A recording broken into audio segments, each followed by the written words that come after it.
only cup of coffee for the day. This Yeti-sized Rambler mug. I don't know if this is called a Rambler. Whatever. Only caffeine that I take in for the entire day. And why am I telling you this? Because this is a tips episode. 5 sleep hacks to get you better recovery and improve your quality of sleep each night.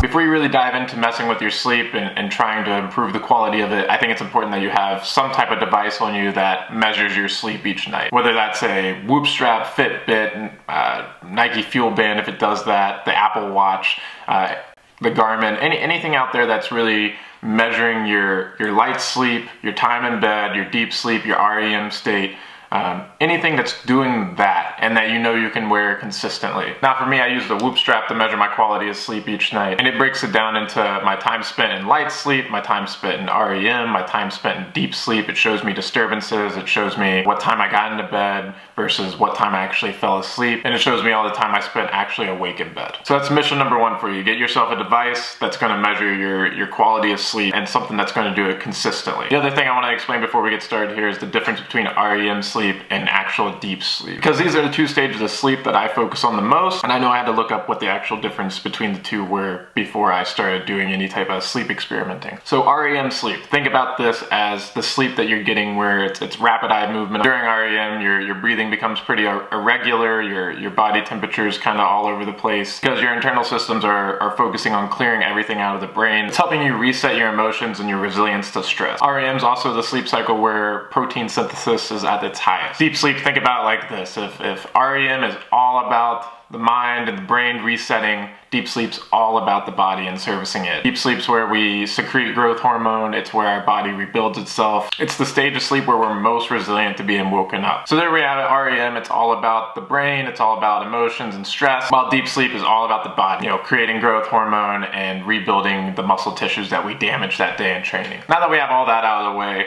it's time to get into these 5 tips. But first, I gotta go to work.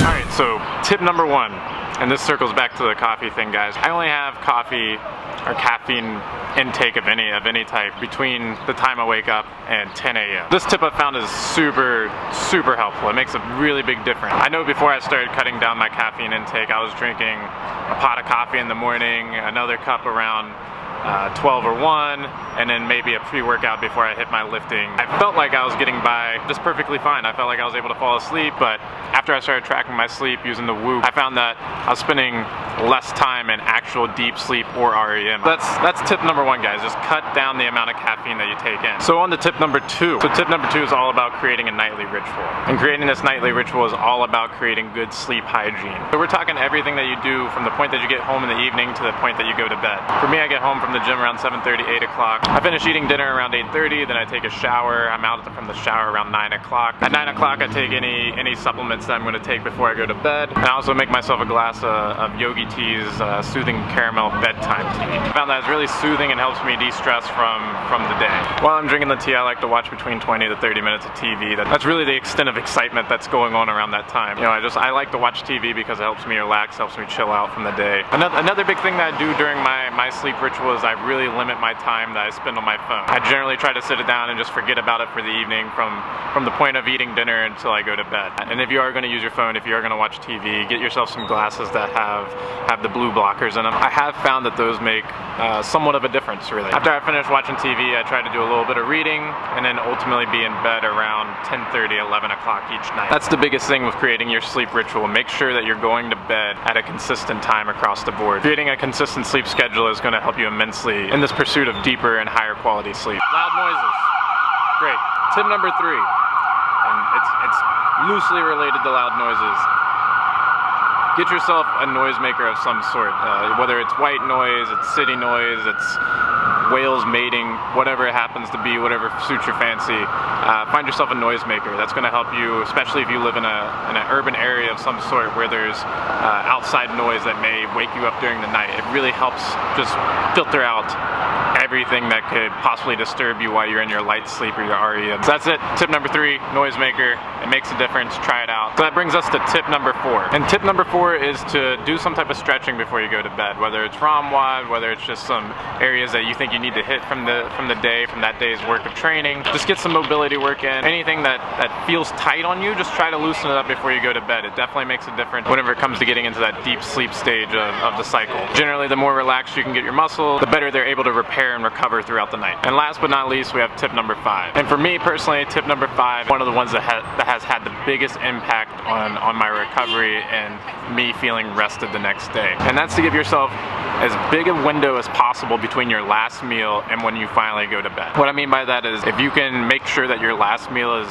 before 7 o'clock, before 7:30, or even earlier than that, if you can make sure it's around 6 p.m. You go to bed at 10 o'clock, 11 o'clock, you're going to be able to sleep so much more soundly throughout the night. You're going to get into that deep sleep cycle more effectively and ultimately just wake up way more refreshed. Another thing that's going to help you, especially if you have a small baby bladder like me, is trying to empty out that bladder as much as possible before you go to sleep. So those are my 5 core tips for improving your recovery, improving your quality of sleep. I wanted to start out with those 5, but I'll also note that if you're doing all 5 of those things and you're still not getting deeper sleep, higher time in REM, any of those types of things, just not waking up as refreshed, or you're having trouble falling asleep. And I'm not a nutritionist or a sleep scientist or a supplement expert by any means, but these are the ones that I've tried and had the most success with. The first one that I'd recommend you trying is some type of ZMA supplement. ZMA is just really all about zinc and magnesium and replenishing those stores in your body after working out really intensely. It's going to help your muscles relax, it's going to help them recover. I've had a lot of success trying out ZMA. The next one I'd recommend is l-theanine. And l-theanine is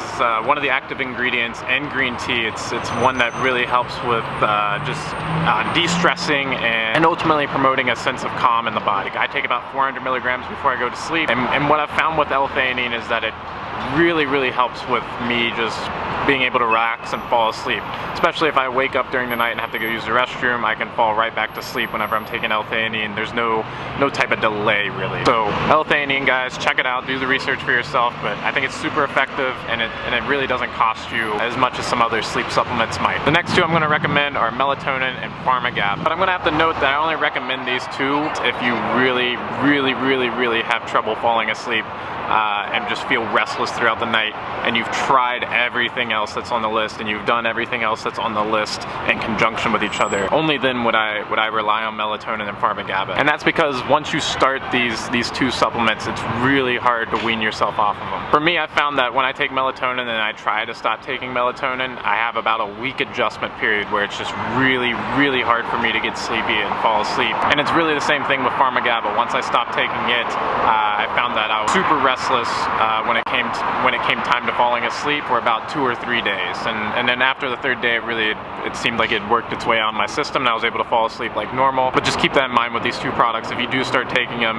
there is some negative consequences if you decide to stop taking them. And to go a little bit more in depth on each one of them, melatonin, I found that it really, when it comes to looking at the analytics of sleep with melatonin versus without melatonin, there's not much of a difference. Your sleep cycles are about the same. You spend about the same amount of time in light sleep versus REM versus deep sleep. It doesn't really improve any one of those factors, where with l-theanine I saw a significant increase in my time in REM sleep. I saw about an added 30 to 40 minutes consistently. And with GABA, I really found that the effects were minimal as well. It's definitely more significant than the effect that melatonin has on your sleep cycles, but it is very, I mean, in comparison to something like l-theanine and ZMA, the effects of GABA really don't show up in the analytics of the sleep tracker. Really, where both these products make a difference is the ability to make you feel sleepy and then help you stay asleep throughout the night. So that's it, guys. Like I said, I'm not a sleep scientist, I'm not a nutritionist, I'm not a supplement expert. Do your research on all of these products, but for me personally, these are the 4 supplements that I've really found made a difference in my sleep and I rely on consistently. So that's it for the tips video, guys. I really hope you dig this. I hope you get something out of it. I wanted to try something a little bit different. I know if you're like me and you're trying to train at a high level consistently, trying to get the most bang out of your buck out of every training session, then sleep is going to be a major factor factor in being able to do that. Be able to hit those strength numbers, being able to hit those metcons at full intensity. You're gonna have to have a good and reliable sleep schedule to be able to do that. So I hope these tips make a difference for you. I hope they see, not only results in the gym, but also outside the gym whenever it comes to getting up and going to work for the day. If you have a full-time job, having good sleep under your belt is definitely a major win for the day. So if you have any questions about any of the things that I listed out, want me to explain any further, leave me a comment. If you have recommendations on things that you found effective and improving your quality of sleep, please let me know. Shoot me a message on Instagram, leave me a comment below. All of that's super appreciated, guys. On another completely unrelated note, me and my team from CrossFit Yacaro have just signed up for the Granite Games Open for 2019. So we're gonna be knocking out those workouts for the next 2 weeks. I'm gonna try to record some of them, give you guys some commentary over top, and have that ready for you on Monday. So stay tuned, we got some cool stuff coming up, and thank you guys for watching. And until next time, I'll see ya.